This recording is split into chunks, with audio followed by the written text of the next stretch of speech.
This is a Renegade Media Network podcast. I got to tell you guys about Zippix nicotine toothpicks. They're flavored toothpicks with nicotine in each one. I want to tell you about them because you might have heard them advertised now on some other podcasts because their name is getting out there. Let me tell you this little fact. This was the first podcast that they ever advertised on, and that is because I actually reached out to them. I already used this product, and I thought I might as well advertise for them. That's how much I like them, and I still use them all the time. They're flavored toothpicks, like I said, with nicotine in each one. Check out the flavors. Peppermint, watermelon, excellent. They've got the old school cinnamon. Remember the cinnamon toothpicks you would have as a kid? This is basically the adult version. They've got sweet whiskey, sweet wood. They've got mocha, spice, island clove. Very, very good as well. So basically, if you're trying to kick a bad habit, maybe go for the cheapest alternative on the market. That would be Zippix toothpicks over at zippixtoothpicks.com. And of course, they want to support this show, and so do you. And if you want to buy some of these toothpicks, that helps this show out. So promo code BUCK at checkout, BUCK, gets you 20% off of your order. That is 20% off when you enter promo code BUCK, BUCK, at zippixtoothpicks.com. Let's get to the show. You are now listening to the Counterflow Podcast, a place for dissonant voices and unapproved opinions. You get split in fucking half, but I call the hologram wrath. But I am the center inside the placenta of math. You clash with cyanide gas and die fast. Rhythmical equivalent of solids, liquid and gas. We smash your sinus with the power of Lord Titus. But I am the virus inside of the iris of Cyrus. Here is your host and humble narrator, Buck Johnson. What's up, you guys? Welcome back once again to the Counterflow Podcast. So this episode is going to be my appearance on the Freeman Beyond the Wall podcast with Pete Quiñones. And I wanted to play it for you guys as one of my episodes too, because I thought it was an excellent discussion. Pete's really good at what he does at his podcast. And also because, you know, if you're a regular listener, that I was on a panel at a Mises Institute function in Birmingham, Alabama, with Tho Bishop and Jonathan Newman, where we discussed political strategy. A lot of you guys have written me in various locations asking if the audio from that would be released or a video, either way, and the answer is no, it will not. And so I thought, well, the next best thing to that is talking about it with someone. And lo and behold, Pete wrote me and asked me to come on his show. And so this is a discussion about the panel discussion of sorts at the Avondale Brewing Company in Birmingham, Alabama. And it has to do with some of the stuff I specifically was saying. And in the Q&A segment of the presentation, I got a little bit of pushback from a person or two, and it got Pete, the host of Freeman Beyond the Wall, Pete Quiñones, it got him fired up, so much so that he got up. I saw him, we made eye contact, and he gets up and takes the mic and kind of gets my back, essentially, and he was so shocked at the pushback I was getting that he gave his thoughts to the gentleman. And so it was a fun moment. There's no doubt about that. And so we're talking about that kind of stuff. This is a lot of strategy talk. It's what I told, basically, it was my opinion of what libertarians should face as far as some hard truths go. So that's what this conversation is going to be about. I hope you enjoyed. I really enjoyed going on Pete's show and talking with him, and hope you guys enjoy this discussion. I think you will. Let me tell you really quick. I keep mentioning it, and the numbers are growing. We are doing a YouTube channel now. It was kind of not laying dormant forever. The videos were always going up, but they were just the still shot of the old Death to Tyrants picture. Now, every video, including this one with Pete, will be on YouTube, and you can actually see me and the guest talking. So if you like to consume this kind of stuff that way, go to our YouTube channel and just search, obviously, you just go to YouTube and search Counterflow with Buck Johnson. You'll find it. And the website, counterflowpodcast.com, is up and running. Soon, we will have some shirts on there. They're good-looking shirts, and those should be up soon. What else? That's about all I'll tell you now. Let's get to my interview where Pete Quiñones from the Freeman Beyond the Wall podcast is interviewing me. Here we go. Buck, how are you doing? I'm doing good. I'm excited to be here. We had quite a time last Saturday. Yeah, that was very interesting. But it is a conversation that is ongoing. Unfortunately, you have to hear things like that at an event where you wouldn't expect to hear it. And a friend of mine from Atlanta, from the Freedom Cell that she put together, she's like, I didn't really expect to hear any blue-pilled perspectives at a Mises event. And now when I think back to it, when I think back about it, was it blue-pilled? I mean, the diagnosis was spot on. I mean, are some of these people just thinking they're being good people by saying, oh, this 50% of the population, and I don't know that it's 50%, okay? Right. It's really that minority that has power, that has a voice, and it's always that minority. But, there are a lot of people in this culture that really want to control your life, my life, everything that we do. And to think that we should have anything to do with them by force doesn't make any sense to me. And that seemed to be the argument. Yeah, it was interesting. You pointed out quickly. I love that it riled you up so much. And it's funny, like I almost knew it was going to. So I kind of looked at you and you're like, I gotta have the mic. And pointed out immediately there was some contradictions made by this gentleman. And I hesitate to call it blue-pilled because, like you said, he had the right diagnosis. I think there's a maybe a tendency for people like you and myself. We kind of are surrounded by these discussions constantly because we do this. We make these shows and we listen to other shows, and we're always trying to get up on what's the latest thinking in our circles and things like that. And if you're not doing that constantly, maybe you don't think about it in some of the same terms that we do. Even if you're reading Rothbard and Mises and you've done that for a long time and you read the right writings and pieces and articles, sometimes without actually articulating it to other people, it doesn't hit you the same way. And so I'm looking at that gentleman's thoughts with a silver lining, of course, maybe an optimistic view of what he was saying. That's kind of what I hope was the case. And like you said, I was surprised. I have to admit, I didn't expect pushback at that event from saying those things. So it kind of caught me off guard. And that's why I was like, well, I'm glad this riled Pete up too, because it's almost one of those things where you feel like, okay, I'm not alone. And people gave me applause. So that was nice to kind of go, well, a lot of people clapped for me. So maybe just the fact that one or two gave me pushback's not really that big of a deal. But even at an event like that, with a decent little crowd going, I suppose some of our thoughts and ideas will still get pushback, and that's okay, because when we're challenged, it helps you think things through and then try to articulate them against those challenges. So it's always helpful as well. Well, why don't you say what you said? Because I didn't agree 100% with what you said. So okay, yeah. So we could talk. I mean, we could talk about that. There were some points there. So why don't you? The message that this gentleman was responding to, what was it? So we were on a panel. Let me start with that. And the idea of the panel was to give strategy ideas. And of course, though Bishop is steeped in this stuff, and his take on it was more of a literal strategic political take as far as working within the political process that we have now and what he thinks is best. And my take was that's not my forte so much, but I wanted to get across that libertarians generally should stop saying we're neither left nor right. And having done that for so long, when there's a void, when there's a vacuum created, leftism fills it.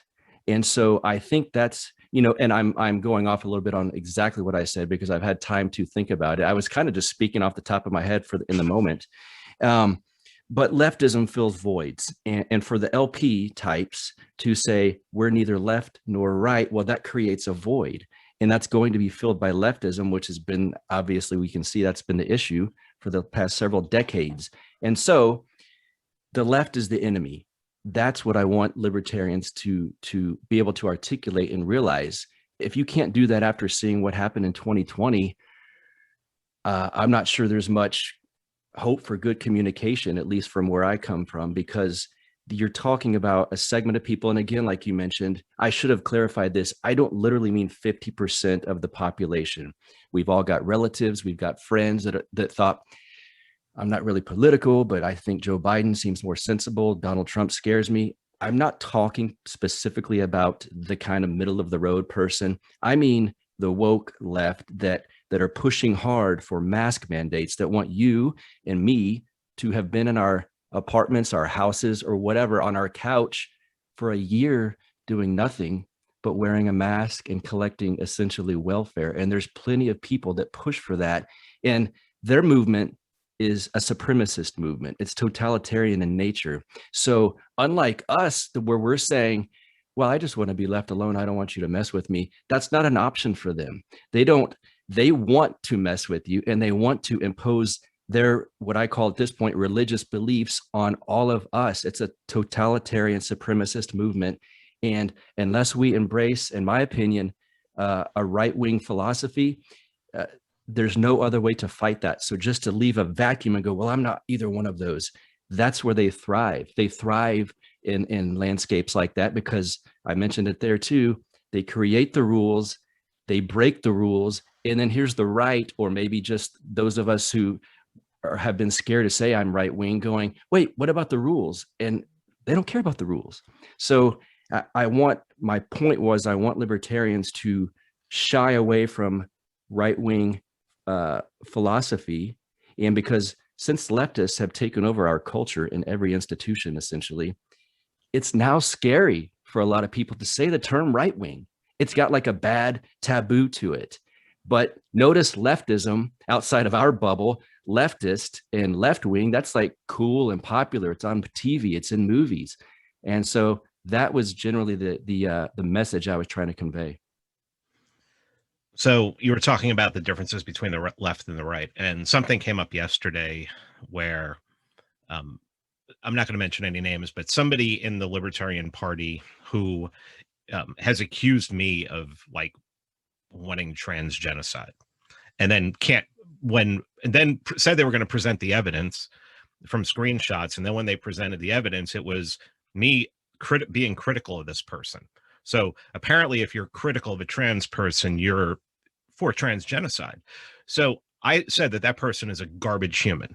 Absolutely. I don't want anything to do with them, and I want them out of the party. I'm going to do whatever I can to recruit people in to push that person out. And I got pushback on it.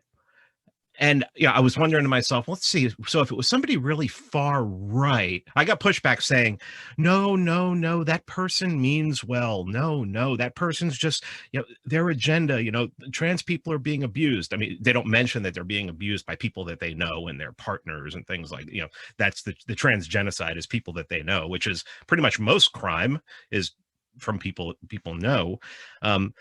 So I brought up the fact that if I was getting attacked from the right, somebody like Nick Fuentes, that boogeyman, if he was saying I should be gassed, that all these people would be coming to my, would be defending me and saying what a horrible person he was.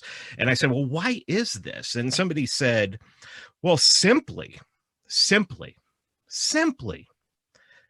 because the right is viewed as, and in some ways is, reactionary. Yes. And the left is viewed as, and in some ways is, visionary, objectively, not morally visionary. So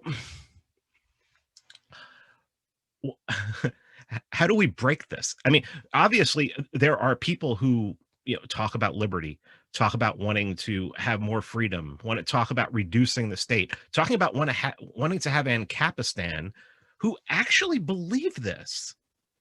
So, I mean, how do you, when you were talking about secession on Saturday, I'm thinking to myself, there's a whole lot of people that I know, that I'm familiar with, that would consider themselves to be like my ally, who, if everything fell apart tomorrow, I wouldn't want to have anything to do with them. Yeah, it's interesting you bring up when I was talking about secession, because someone spoke with me afterwards and said, man, that was so cool. When you talked about secession, everyone started clapping. And maybe it's when you're in the moment. It's almost like when I got married, I remember everything except for my wife. Same with her. We blacked out when we ate the cake or whatever together. I don't remember talking about secession. I guess I did, but which is good because it's on my mind a lot. There's a big movement for it here in Texas right now that's actually getting like mainstream positive coverage. It's crazy. So yeah, I would say secession's not the answer. It's a step towards, I think it's a positive step. And I think it's going to be interesting. The people here that I'm saying are our enemies. Those people, for some reason, haven't caught on to the secession talk, even though it's in the news here and there's been big events pushing it at the Capitol and various cities. I'm waiting for them to catch on and see that it's a growing movement. And then I think we're going to start to see the attacks. And I think one issue is maybe helping people realize the definitions, at least where I come from, on left wing versus right wing.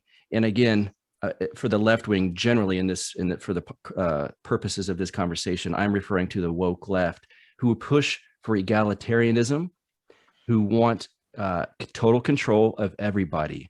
That's what I mean when I'm discussing them. I'm not talking specifically maybe about Tulsi Gabbard or we all know of the great journalists that are sensible and they're not trying to push their agenda on everybody, Glenn Greenwald, et cetera. I'm talking about the woke left, the people that think Kamala Harris is goddess, as we should say, those types. And in right wing, I don't necessarily even mean people like Nick Fuentes. I don't know honestly enough about him. I know that will shock some people in the LP that I don't know enough about him to really comment on him. Neither do they, but they still seem to. I just mean respecting property rights and hierarchy and accepting those as the proper way forward, and denying those things. That's the problem, in my opinion, and in order as well, because I think leftism typically equals chaos and rightism equals order. And I think that's one of the issues that the LP has had over the last several decades. It's chaotic. It's in a state of chaos as we speak right now. And so if there's a movement to take it over, a positive movement, which I like a lot of these people, they need to look for order within that movement and be prepared to discuss things like that and not shy away from the labels at all. Well, I mean, the correct labels, of course. Yeah. I can feel pushback by you saying that the left means chaos and the right means order. And I just want to point out Chicago and then like small towns in the Midwest. Yeah. Okay. Chicago has violence all day long. I mean, certain parts of Chicago, it's a very small segment, but they allow it to happen. There's a lot of crime even outside of that area. And then if you go to like smaller towns, and this is also points to smaller is better. When you actually went to high school with the cop, you have a better chance of having a good, being able to talk to law enforcement, being able to talk to them about, hey, maybe, just enforce private property, just enforce, enforce the non-aggression principle, that kind of thing, property and person. But yeah, people get the idea that when you say that, you're just being hyperbolic about that the left is chaos and that the right is order. But I mean, it's hard not to look at, especially from a cultural perspective. When you look at the culture of the left and places where there's a cultural left, if there is not a army present, New York City, which is basically what New York City had to do to clean up. They have 35,000 cops. How many people know that the NYPD is bigger than more than half the militaries of certain countries in the world? That's how they kept order. Well, they also made it so expensive that people had, no one could, you know, it's like, I think I read a number, it was like 1 in 20 people in New York City is a millionaire. It's like, you have to have a large percentage of people who are wealthy in order to keep it going. But then you look at places like Chicago, you look at places like LA, and I mean, the worst, I mean, San Francisco, they have an app so that you can find out where people are shitting in the streets. Mm-hmm. And then you say, so you go to a small town, like, take one of the small towns up here in the mountains in Georgia, and you don't have that. Everybody's walking around orderly. Everybody's walking around saying hi to each other. And it's more of a right-wing environment. I just don't know how people don't get this, that, you know, and I hate the whole, I mean, I've done episodes on the whole right-left thing. I can't stand it. But if you haven't been paying attention for the last year, and especially like the last 6 years, I mean, it's just obvious. It's smacking you in the face. And if you are going to reject it because you're seen as, you're scared about being seen as racist or something like that, I mean, that's just, you're get on the boxcar already, man. I mean, that's where this is heading. One of the great things that Michael Malice points out, and whenever he does it, man, does he get attacked. The left wants your kids. Yeah. They want control of your kids completely. And right-wingers in the last year have fought to send their kids back to the progressive centers so that they can be educated. And it's just, I mean, when I saw that when that started happening in July and August, I was like, you guys you don't realize the blessing here. You haven't figured out how to homeschool, how you can, you know, even if you know one person who is a stay-at-home mom, how like 12 or 13 kids can go over there and watch the Tom Woods homeschool. They're not even thinking, and they're sending them back so that they can become purple hair wildebeest. I want to tell you about your one-stop shop for all things CBD. Of course, that is our friends over at Paloma Verde Store, palomaverdestore.com. Carlos and Vanessa, a wonderful couple there in San Antonio, Texas. They want to support this show. I've got some products to tell you about. The CBD gummies. Tell me you don't want to go try the strawberry lemonade vegan gummies, or maybe the green apple vegan gummies. They've got the tinctures, of course, they got mint flavor, I know that, and some unflavored tinctures as well. I got to brag about their product for pets. They've got a couple. They've got pet CBD tinctures and CBD dog chews.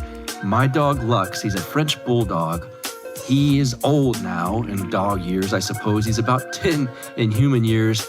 Well, these French bulldogs, they get these weaknesses in their back legs where they kind of walk a little bit like an old man now. I've started putting the pet drops on his food and giving him these treats that are dog chew treats with CBD in them. I'm not kidding you. He is walking much better now. He has better access inside and out of the doggy door, which, if you know what I mean, is much nicer when you wake up in the morning, that he's been able to get in and out of that door all night because the CBD helped him with his joints or whatever's going on back there in his back legs. He is healed. So my dog Lux thanks you, Carlos and Vanessa, for these wonderful products. Of course, I've got a promo code for you guys that you listen to this show. They support this show. If you type in promo code BUCK, B-U-C-K, at checkout, you'll get 25% off of orders over $75. Let me tell you one more thing. If you want an extra 10% off, you sign up for their emails. That gets you a total of 35% off of your order over at palomaverdestore.com. That is promo code BUCK, B-U-C-K. Let's get back to the show. Yeah, that's the brilliance of the progressive system. It's they get right wingers and traditional family values type people to willingly give them their kids because it's just the way it is. I just can't emphasize the brilliance that they've had in taking over every institution and then getting right wing people to go, okay, at this point, they might have fought the idea of public schooling at one point, Could you imagine now if a Republican were to get up and say, I want to abolish the education system? There's no chance. Now, back to secession, there could be measures to unravel some of the damage at a very local and small level, one step at a time. Interestingly enough, you mentioned big town versus small town. I'm living that. I lived it. Austin, as everyone knows, is a far left city. It's in chaos right now. There's tents everywhere. It looks like Oakland, California at this point. And they're trying to have an election in a few days on, do we like this or do we not? And there's legitimate people arguing that we do like it. Insane.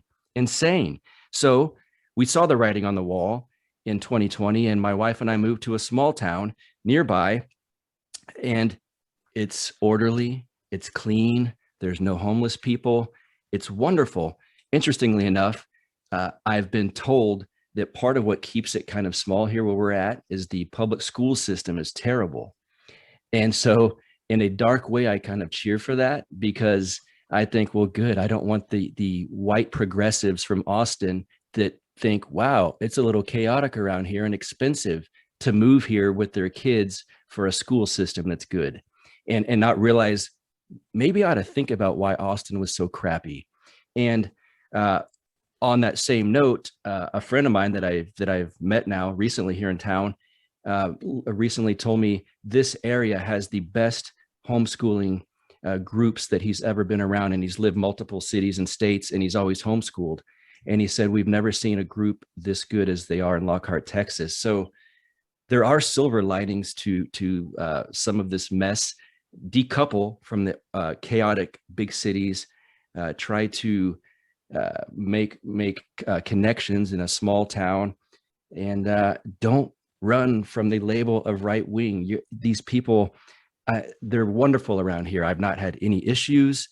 There's never been a thing where I think, I don't know about this. In fact, I've got a left wing friend that lives here, and when I first moved here, he says, it's a little conservative, but it's pretty good.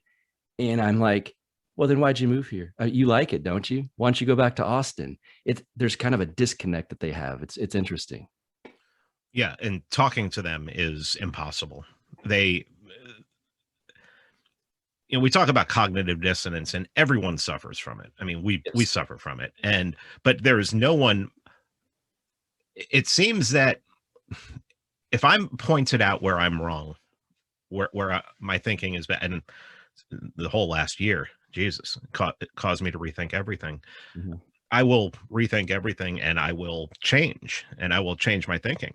They don't, and they don't care. And that's another thing that I'm trying to, I don't know how much I've talked about in the podcast, but definitely in my writing, is that these people cannot be bargained with. They can't, you can't talk to them. It's either their way or the highway. So if it is their way or the highway, why would you want to be in vicinity of them? Why would you want to be anywhere near them? Why would you want to be in a system where they have control over you? And, that goes back to the whole secession thing. Is secession is tough, though. Okay. So let me change gears here, because if you say, okay, I love my state, I would love for us to secede. Every state has that, at least one or two blue city that's coming with it, and has the majority of the people in it. So really, when you're talking about secession, I mean, it's I think you're talking about towns. Mm-hmm. I think you have to, like Hans Hermann Hoppe and What Must Be Done, where you get involved locally, and you start trying to get people elected, trying to take the government apart, and try to talk about, one of the first things he talks about is, talking about privatizing the schools and things like that. And I mean, really, that is, if that is the answer, and I think it is the answer, we have a lot of friggin' work to do to just get to that point. But I do think that if there was a secession movement, and if a state did break off, then the Overton windows shifted, the floodgates open, and then a town can start talking about doing that. But at this point, it's very tough. I mean, all of these people that we're talking about that are just absolutely vile humans, they're in charge. Yeah. And that has to, the only way to change that, it seems, is by separation. Yeah. And I had a small taste of what you were discussing with taking over the small town. And again, this is just a very small example, but it kind of sparked some things mentally for me. Like, maybe I could run for something here at some point. I'm 44 and I plan to be here for a long time, unless they take it over, the Blues take it over, but we'll see. We had a city council meeting last week, and I was under the false impression that we weren't able to attend in person, but we could write something to have read there. And so I did.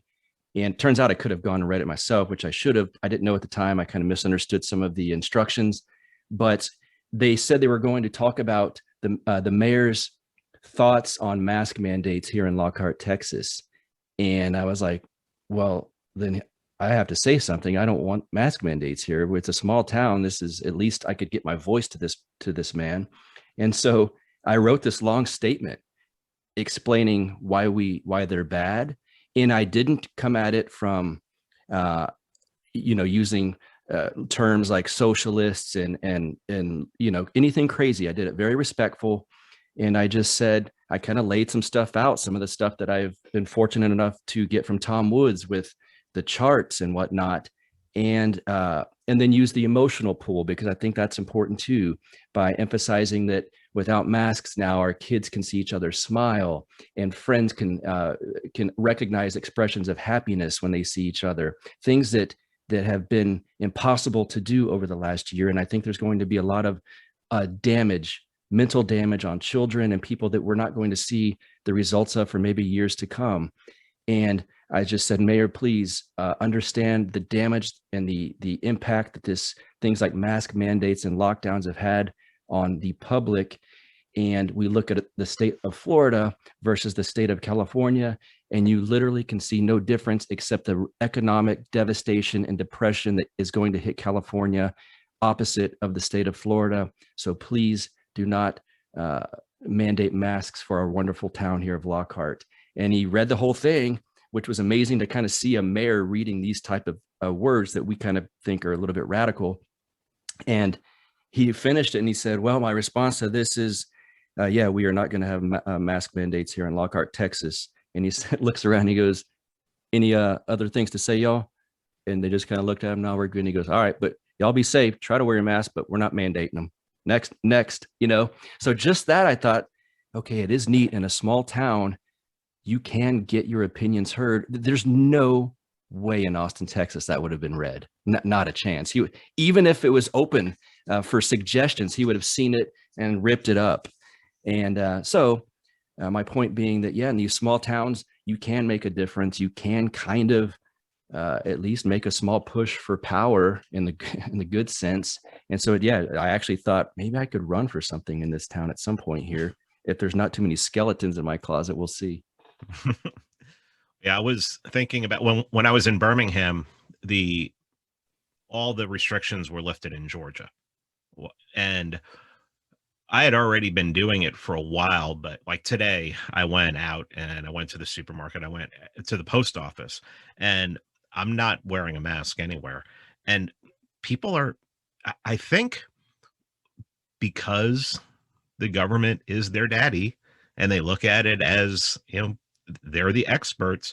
When this was lifted, you're going to have some people who, you're going to obviously have that part of the left that's going to be hyper vigilant and, and I just, please get up in my face. But I mean, I was in the supermarket for a while today. No one said boo to me. And I was the only one. I think I was the only one not wearing a mask. In the post office, I had no problem. The people in line behind me didn't say anything to me. And I think once the state says, okay, you're going to have people who are going to be like, well, I'm still going to wear it just because, I don't know, it's become a piece of clothing for me now. And really, that's a big part of it. Yeah. And I think everything's lifted in Texas. Yes. Yeah, but there are still localities that are like Alabama lifted their mask mandate, but Birmingham said no, we're not going to lift it and everything while we were there. And still, I never wore a mask anywhere, and I was there for 5 days. But it seems like once the state says something and says, okay, we're opening back up, then somewhere in their subconscious, they're like, okay, things aren't as dangerous anymore. They're the experts, so they know something. And I may still wear my mask, but I'm not going to look upon other people and judge them if they stop.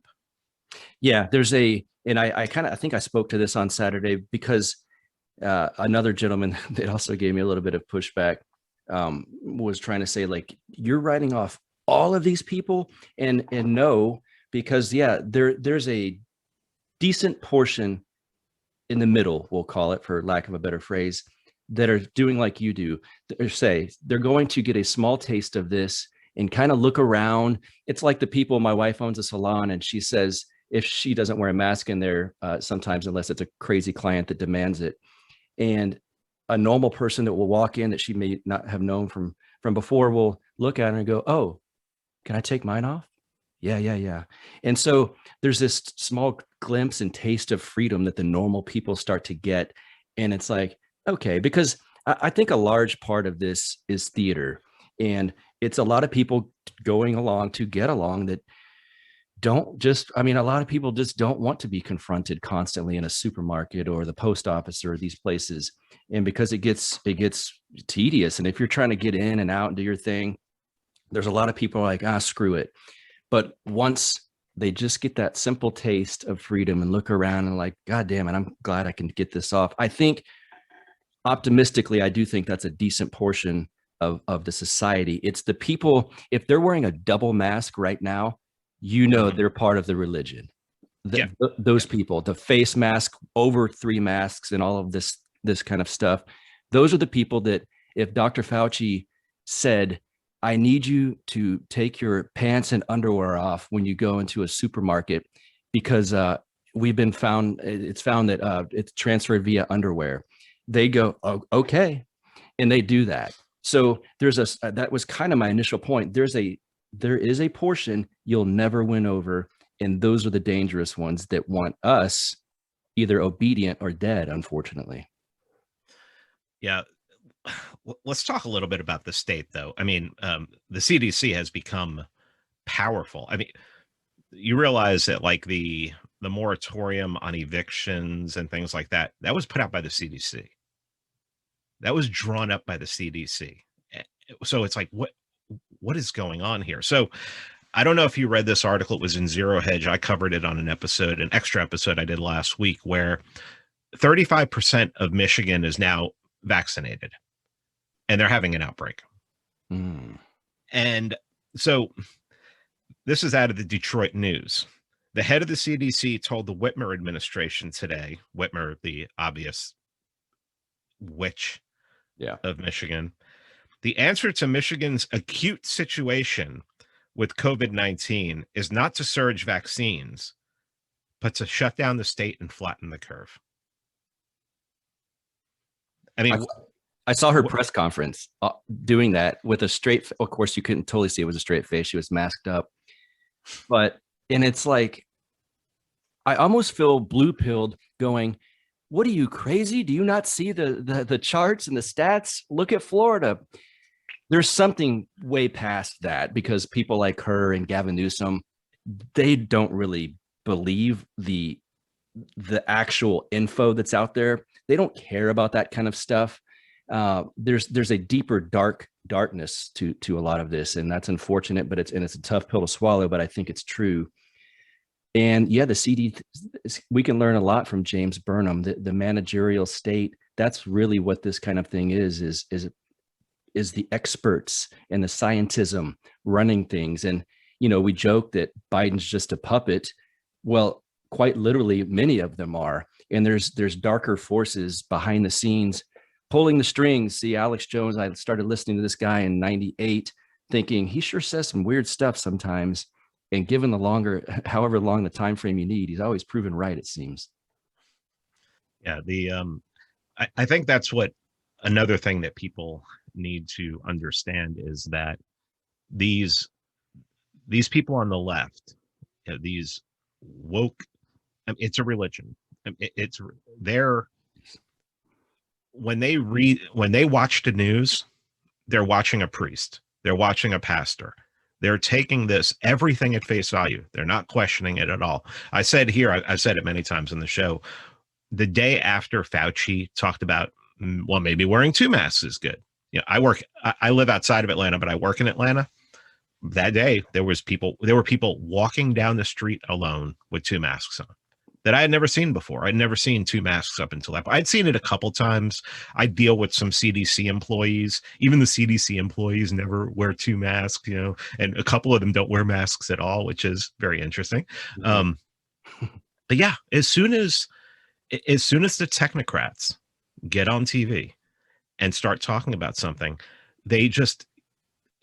it's remarkable how it is just reflected in the culture. And that is really the idea of the cathedral, where it's not the government using the media, it's the media creating culture, and then the culture influencing the government.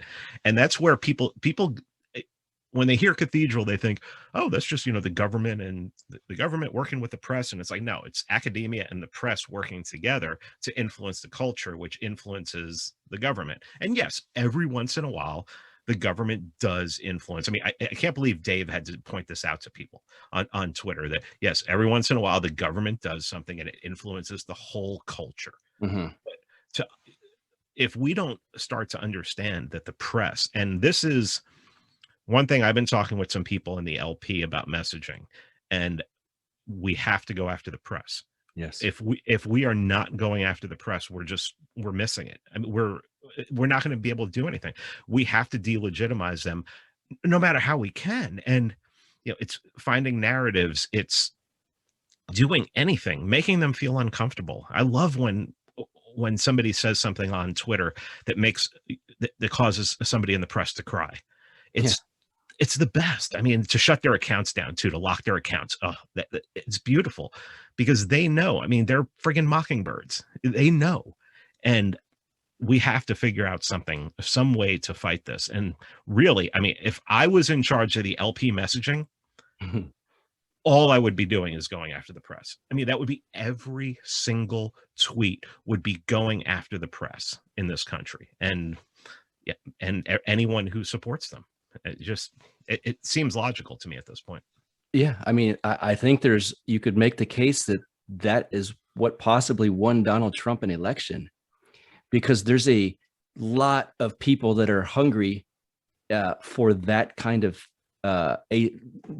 tension to happen, because again, it's all pushed onto us, and a lot of people don't have a voice to push back. So there's a lot of right-wing energy to be grabbed and used in this country right now.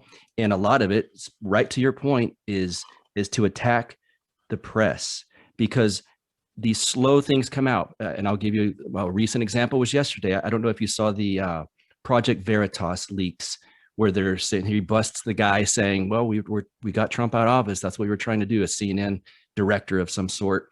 And then they're discussing Matt Gaetz, and well, he's powerful, so we got to go after him.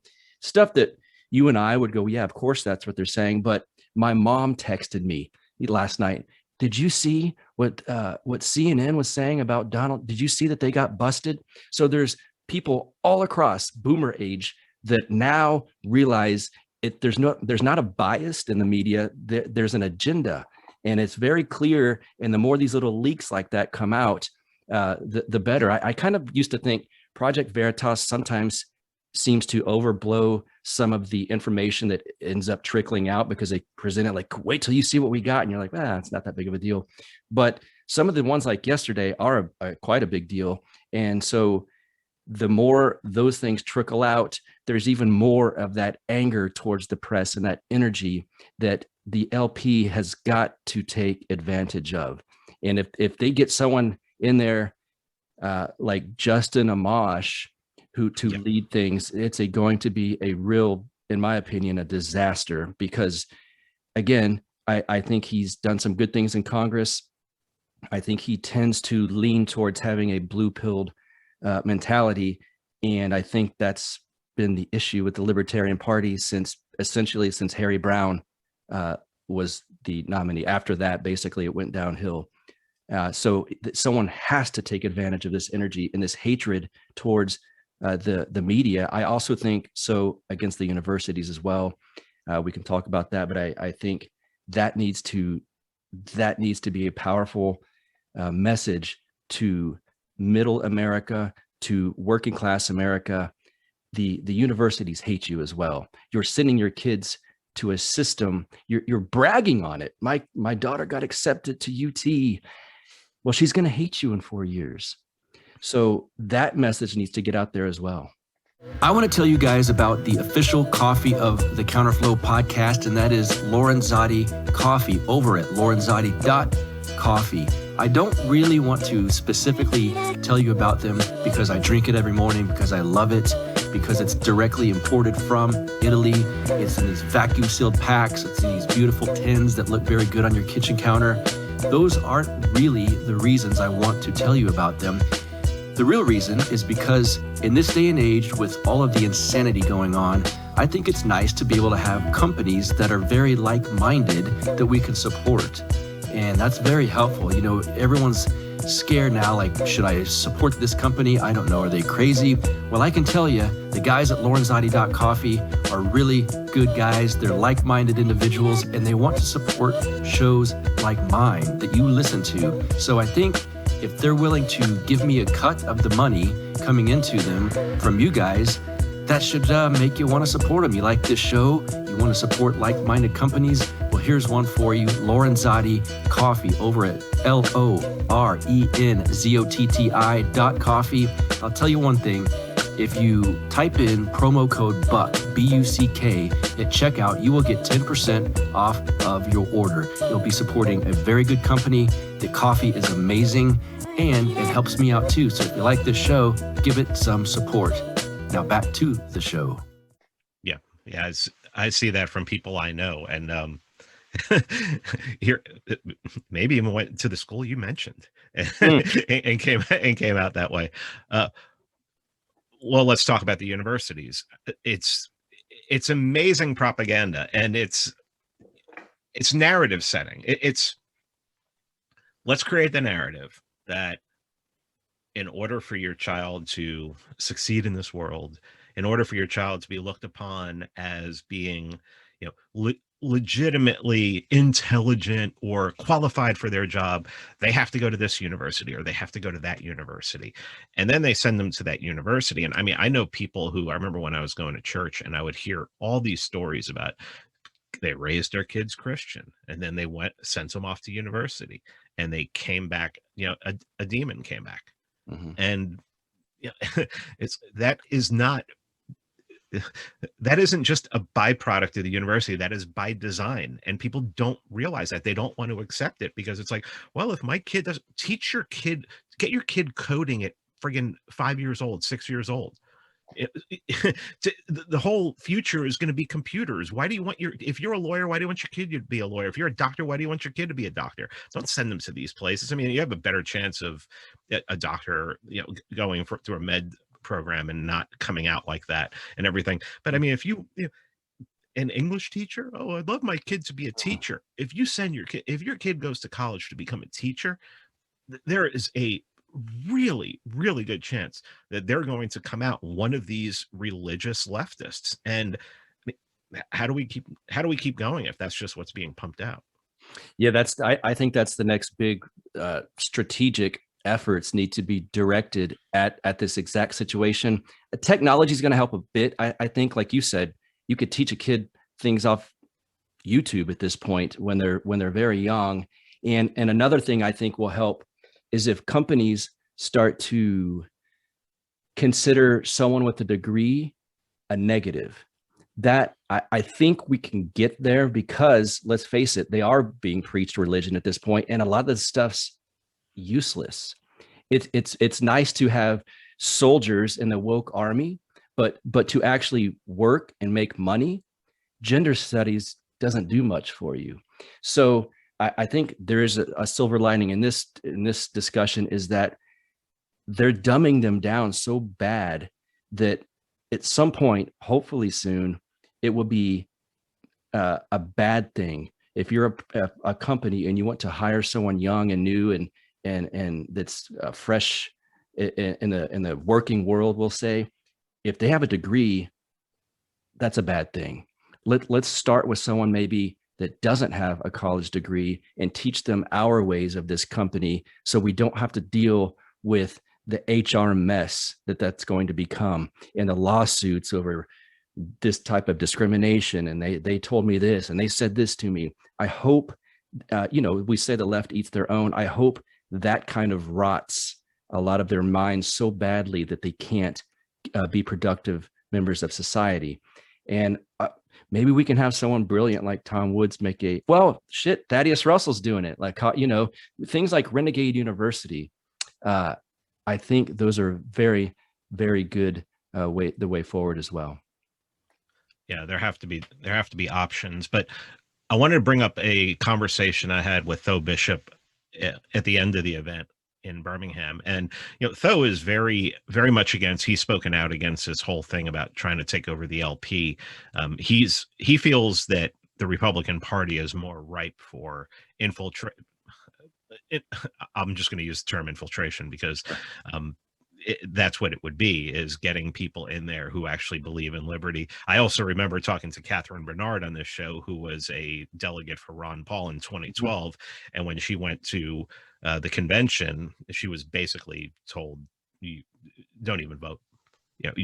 Don't bring that Ron Paul stuff here and everything. So that happened to me too, specifically that exact thing in 2000. Really? In 2007 or 8, whenever we would have gone to the convention. Yeah. So I understand what Tho is saying.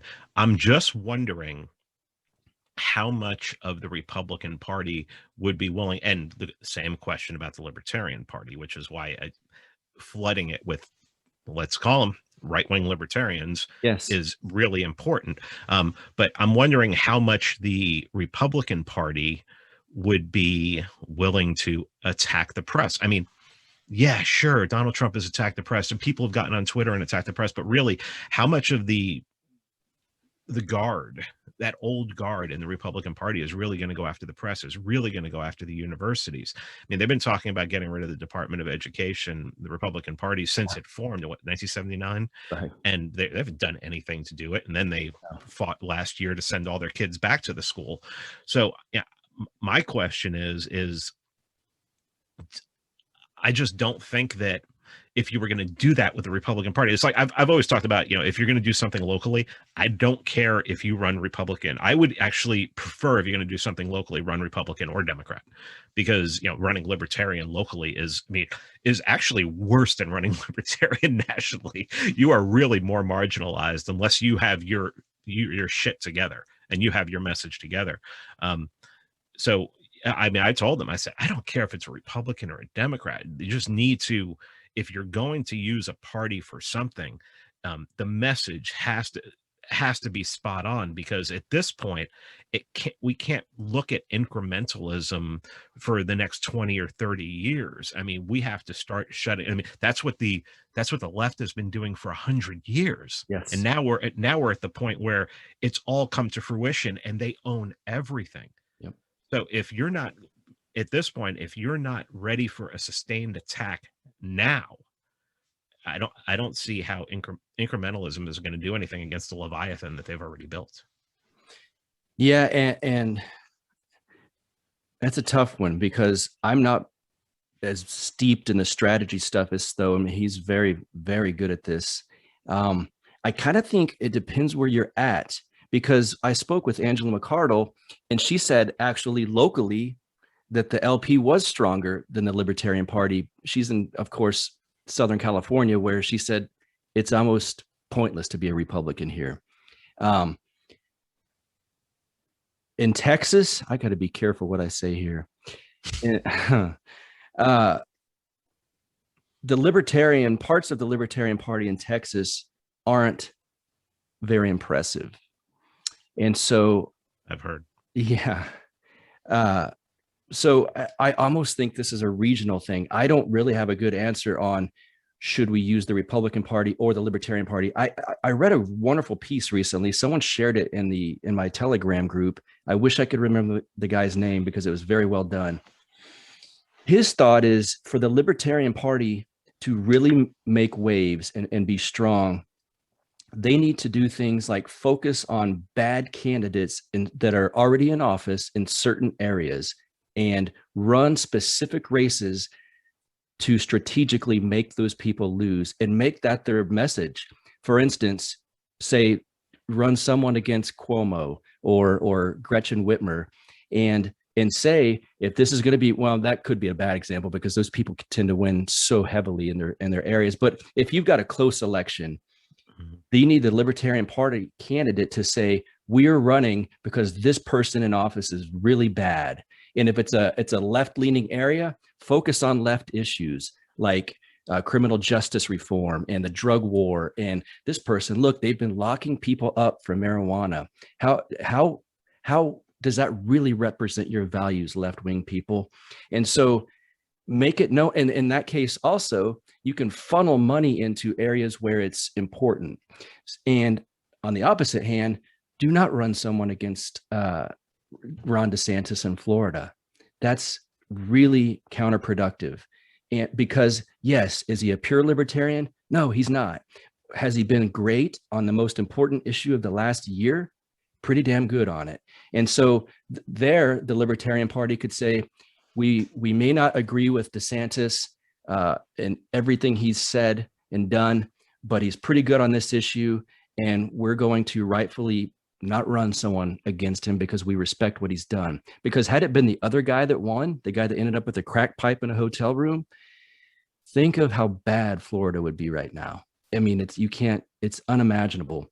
And so I think one strategy that the LP could take is to do that. And then the people in office that they are running against will start to see like, wait a second, I don't want these guys to push me out by splitting my vote or something.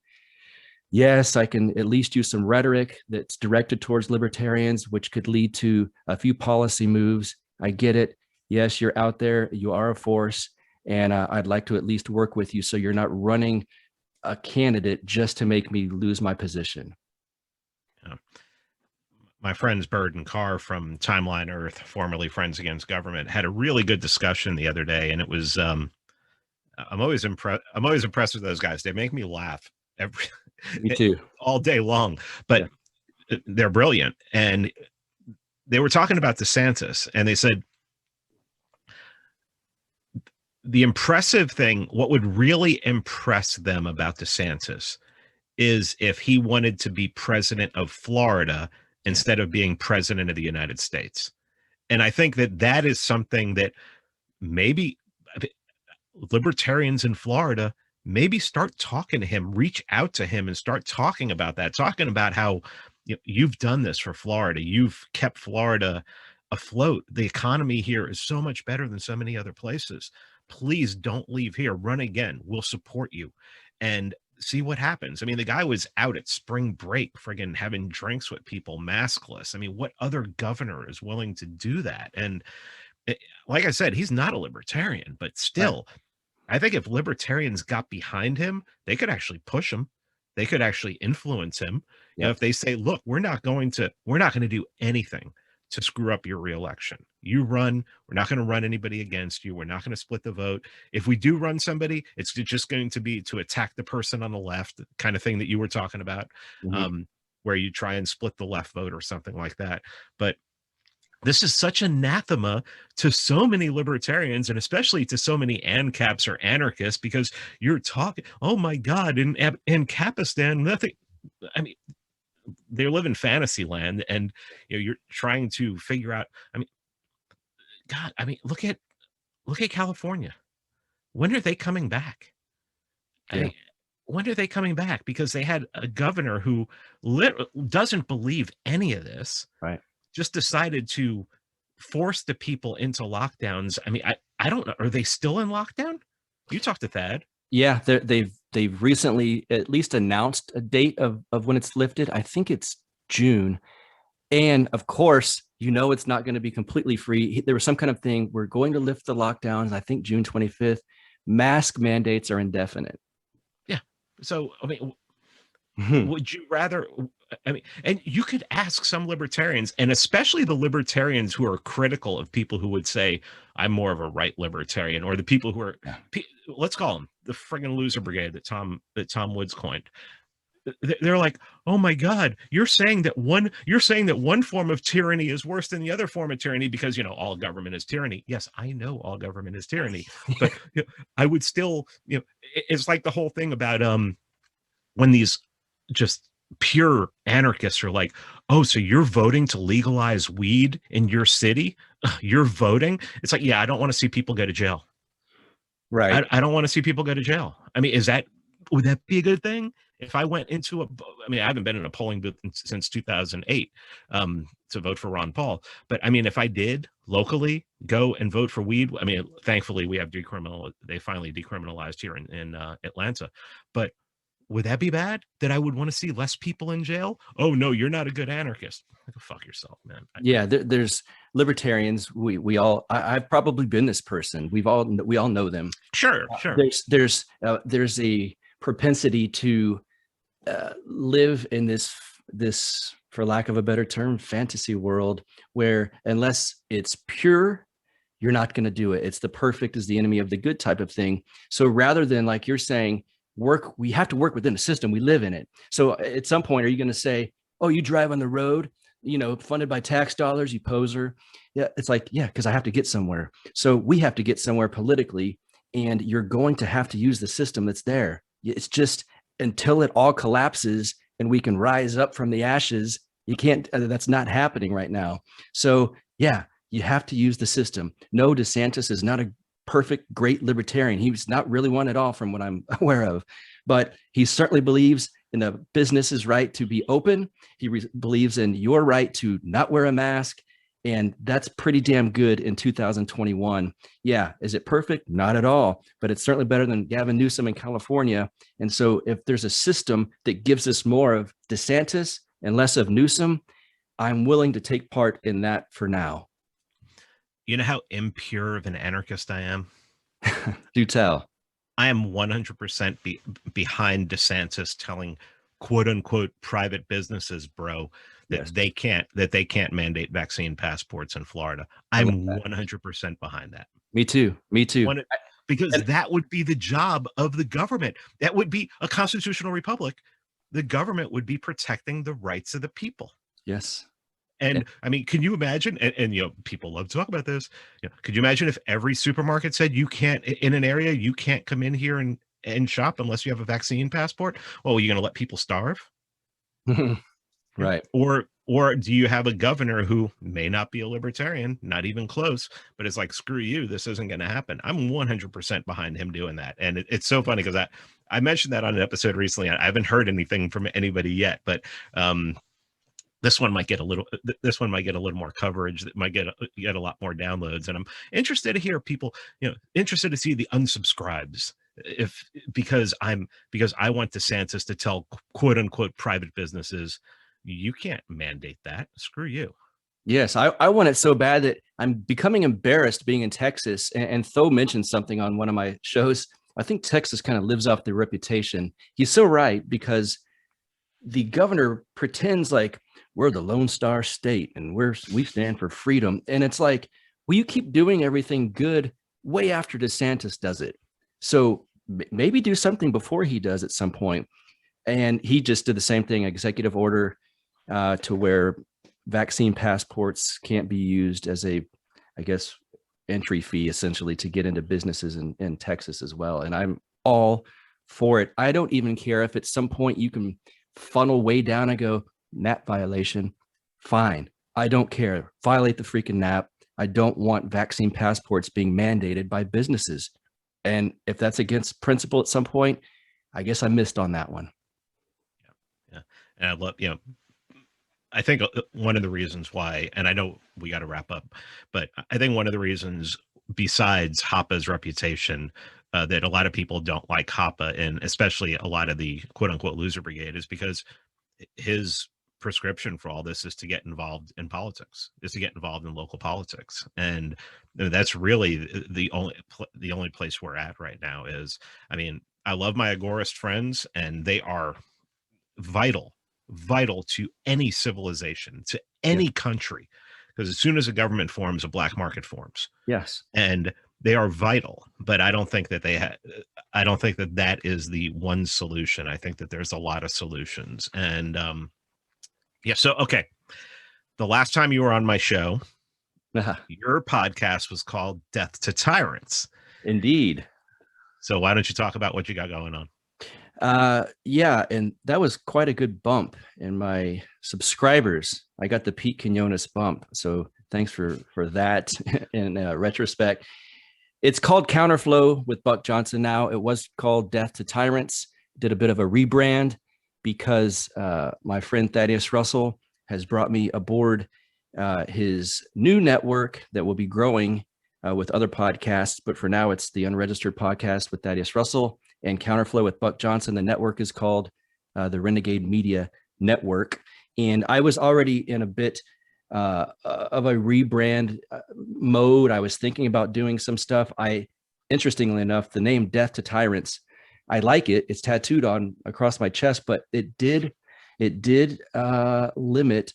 I had multiple people not want to come on because of that name, which kind of, I was like, oh, I didn't think it was that big of a deal, but okay, fair enough. And so that was one thing. I didn't want to be pigeonholed as this kind of hardcore death to tyrants. You're a ANCAP. I didn't want that pigeonhole because I want to talk about a lot of stuff. And so, yeah, there was the rebrand. Now it's Counterflow. Cool. Well, thanks a lot, man. I always appreciate talking to you. And I've actually gotten to see you in person a couple of times in the last few months, and it's been really cool. Yeah, really cool. Thank you so much, Pete, for having me on. And I wish that Talk Saturday was recorded and could get out. It cannot. It was not. But for the people listening, Pete's fire when he got up and kind of grabbed the microphone. Yeah, grabbed the mic from me. And I was like, damn, this is badass. It was like just kind of one of those organic moments. And so thanks for doing that. And yeah, it was good to chat with you. All right, brother. You take care of yourself, all right? Yes, sir, you too. All right, I hope you guys enjoyed that discussion between Pete Quiñones and myself. Like I said, it was originally featured on his podcast, the Freeman Beyond the Wall podcast, and I wanted to make sure all of my listeners, I know there's a big segment of crossover between our shows, but just in case there's some left out, I wanted you guys to be able to hear the conversation that I had with Pete. Let me know what you think of it. Hit me up. Find us in the Telegram group, like I said on multiple episodes now, the Telegram app, and just search Counterflow with Buck Johnson. Find me on Twitter at Buck Rebel, BuckRebel. Find me in Oregon on May 15th. I will be speaking at the Oregon State Libertarian Party Convention. My friend Thaddeus Russell will be there as well. So that should be a fun time. The area is gorgeous up there. I can't wait to get up there. And like I said, counterflowpodcast.com is the website. Soon we will have some pretty cool shirts. As for this show, let's see. I guess that's all I got. You guys have a great week. And until next time, see ya. You get split in fucking half, till I call the hologram graph. But I am the center inside the placenta of math. You clash with cyanide gas and die fast. Rhythmical equivalent of solids, liquid and gas. We smash your sinus with the power of Lord Titus. But I am the virus inside of the iris of Cyrus. Like the sound of the Counterflow podcast? Our audio production is provided by Podsworth Media. Check them out at podsworth.com. This has been the Counterflow Podcast, a part of the Renegade Media Network.